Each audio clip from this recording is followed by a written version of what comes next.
Unless and until we have a change in our culture that acknowledges and understands that women currently do not feel they are being heard, we will not fix this problem. And that is what we must do.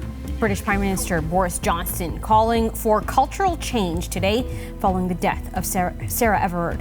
A police officer is accused of kidnapping and killing her while she walked home at night in London.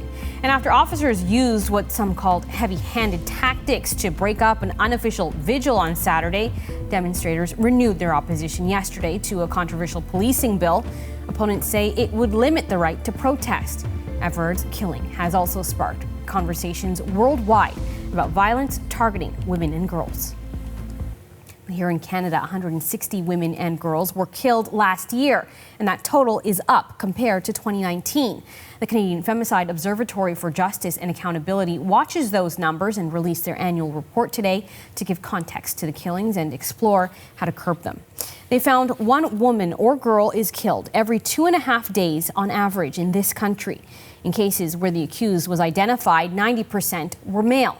And researchers found 75% of victims were killed by an intimate partner or family member where relationship data was available. And joining me now is Anuradha Dugal. She's the VP of Community Initiatives at the Canadian Women's Foundation, and she is in Montreal tonight. Hi, Anuradha. Thanks so much for joining us. Good evening, Janella. Thanks. So, what stood out from this report for you? Well, to be honest, one of the sad things about this report is that having worked in the field for a long time, the numbers were not surprising. And also knowing the extent of violence that women face, the numbers did not surprise me. The increase was extremely disheartening. 160 last year, up from 146 the year before. But the reality of femicide, the murdering of women because they are women, does not shift year after year in reality in Canada. And so let's talk about one of those numbers. 2/3, 75% of the killers were known to the women. So what does that tell us? I mean, this isn't like stranger danger. This is a lot of it, I'm assuming, intimate partner violence, family violence. Exactly. It's intimate partner violence from an existing abuser who uses fatal violence against his partner, or it's from a former partner who is in the process of separation. And we know that separation is actually one of the most dangerous parts of ending a relationship with an abusive partner. It's where the pressure really mounts. People feel isolated and often unsupported. That leads to fatal violence. And also family members. So it could be a father, a brother, an uncle, or other relatives. So you talk about isolation. So I wonder do we know what role the pandemic may have played in that uptick that we saw in domestic violence in 2020? The Femicide Observatory is careful to not point any kind of direct correlation at this time. We need more data in order to assess the impact of COVID-19. But we do know that there was a spike in gender-based violence. We have seen that shelters experienced 20% increase on crisis calls. We know that some shelters said that there were 52% of their clients who were experiencing more serious violence or more frequent violence. So there has definitely been a change in the effects on victims of the violence they experience. But at this time, we can't make a direct line between the increase of femicides and the pandemic.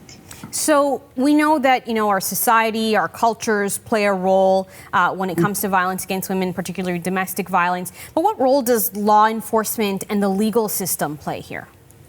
It's a very mixed bag, to be honest, Janella. There's a mix between certain jurisdictions being able to increase their sensitivity and the way they respond to violence so that they are possible helpers in that situation.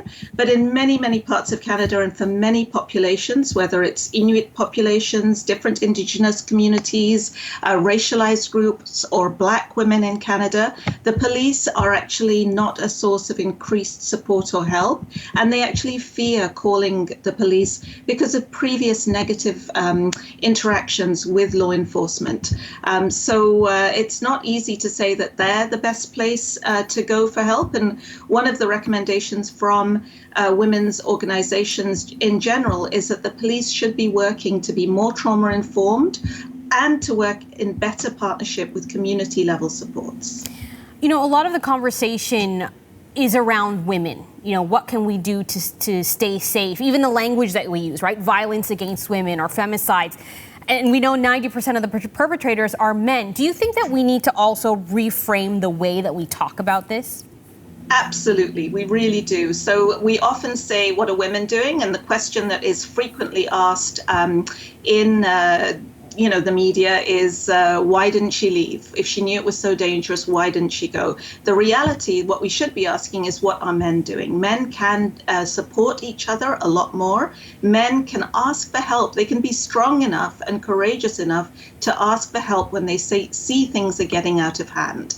And that is something that we really need. We need to shift the culture so that men are responsible to each other and to themselves, and understand exactly that data that you just shared. 90% of them, they are more responsible for this violence than anybody else, and they need to take responsibility for that. All right, Anuradha Dugal is the VP of Community Initiatives at the Canadian Women's Foundation. She is in Montreal tonight. Thanks for taking the time to chat with us.